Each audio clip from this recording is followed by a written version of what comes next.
किसानों को देना था, दूसरा कोई देने वाला नहीं। इसलिए किसानों, तुमको मेरी बात फिर से सुननी होगी। मैं बहुत दिनों से देखता चला आया, मैंने 37 साल के कार्यकलापों को देखा। तुम अपने प्रतिनिधियों को ऐसा समझ करके चुन के भेजते हो कि ये यहाँ जाएंगे तो हमारे क्षेत्र में कोई हमारी सेवा का काम करेंगे। तुमने एमएलए एमपीओ को चुन के दिल्ली और पटना में भेज दिया। ये तुमने ठीक किया कि तुम्हारी सेवा करेंगे। तुम्हारी तो कांक्षा अच्छी थी, लेकिन वहां पहुंच गए तो हाथ पे हाथ धरती। 20 मिनिस्टर बन गए पटना में या 20 मिनिस्टर बन गए दिल्ली में, बाकी जितने 500 और जितने आदमी हाथ पे हाथ धर करके, ये बेचारे, उनको कहा जाए दलाल है, उनका खर्चा पूरा नहीं पड़ता। बड़े शहर में रहते हैं, बड़े खर्चे हैं, तनख्वाह थोड़ी है, खर्चा पूरा नहीं होता है और अधिकारियों को दबाते हैं, अधिकारियों से गलत काम कराना चाहते हैं केवल अपने पेट के लिए। इसके माने वो भ्रष्ट नहीं है। आपको मेरी बात पर ध्यान देना होगा। 10,000 एमपी दिल्ली भेजकर 10,000 मिनिस्टर बना दिए जाए और सारे देश का काम उनको सौंप दिया जाए तो ये पूरा नहीं हो सकता। 5,000 पटना में एमएलए भेज दिया जाए और 5,000 को मिनिस्टर बना दिया जाए तो सारे सूबे का काम नहीं दे सकते हैं। आपको ये सोचना और समझना, फिर से इस पद्धति को फिर सोचना है या इस पद्धति को विलीन करना है, नई पद्धति को लाना।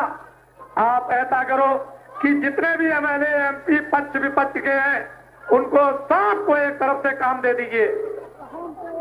कोई भी काम दीजिए, जब अपने अपने काम में प्रजा के लग जाएंगे, अपना अपना काम करने लगेंगे, जब दायित्व समझेंगे और उनको देश के लिए रोजी और रोटी उनको मिल जाएगी एमएलए एमपीओ को, तो आंदोलन खत्म, हड़ताल खत्म, तोड़फोड़ खत्म।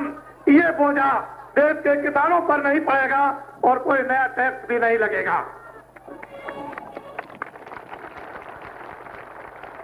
किसानों, मैं कोई महात्मा नहीं हूं, ना मैं कोई भगवान हूं, मैं आपका सेवक हूं।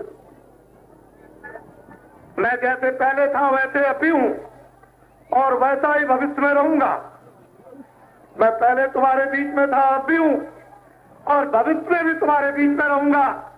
मुझे कोई ख्वाहिश, कोई इच्छा, कोई लालसा राष्ट्रपति की नहीं, मुझे कोई प्रधानमंत्री की नहीं और न मुझे कोई मुख्यमंत्री की और न इसकी मुझको कोई जरूरत है।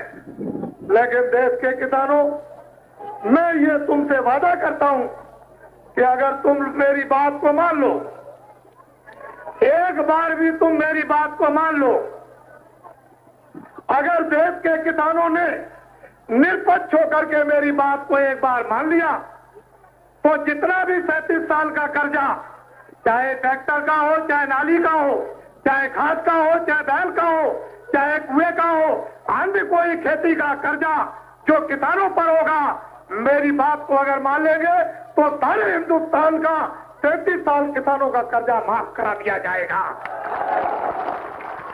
मेरी बात को तो माने। ये हमारे अधिकारियों को कह दिया दलाल है। 500 रुपए में, आज के समय में 600 रुपए में ये गरीब क्या गृहस्थी चला सकता है? इस बेचारे के बच्चे शहर में रहता होगा, ये बेचारा पढ़ाता होगा, लेकिन किस तरह से पढ़ाता है वो मुझको मालूम है। मैं जानता हूं उसकी तकलीफों को। कहना आसान है कि अधिकारी कर्मचारी भ्रष्ट है, ये सब दलाल है। ऐसे कहने से जान नहीं छूट जाएगी कि कर्मचारी अधिकारी दलाल है, सेठ साहूकार दलाल है। ये बेचारे न्यायाधीश जो जज काम करते हैं, इनका गुजारा उस तनख्वाह वेतन में नहीं होता। आज के युग में उनको 10,000 तनख्वाह उनको महीने मिलना चाहिए तो उनका गुजारा हो जाएगा।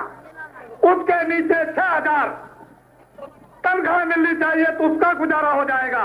उसके नीचे 4,000 तनख्वाह मिलनी चाहिए तो उसका गुजारा होगा। और जो सबसे छोटा कर्मचारी है उसको आज के युग में 2,000 मिले तो गुजारा हो सकता है, ज्यादा तो नहीं। लेकिन तुम ध्यान रखो, बड़े अच्छी तरह से विवेक बुद्धि, ऐसे साहूकारों और अधिकारियों, हिंदुस्तान में दो पूंजी है, एक तो सफेद और एक काली। दो आने पूंजी, जो सफेद है वो तो व्यापार में लगी हुई है और 14 आने ऐसे ही। आए दिन अधिकारियों के घरों में छापा, छोटे बड़े बेचारे दुकानदार व्यापारियों के घरों में छापा। आज वो रो रहे, चिल्ला रहे हैं। उन्होंने मेहनत करके, मशक्कत करके किसी तरह से कुछ पैसा जोड़ा जाना होगा, लेकिन क्या छापा पड़ता है, सामान सब चला गया। वो रोते ही चिल्लाते रह जाते हैं।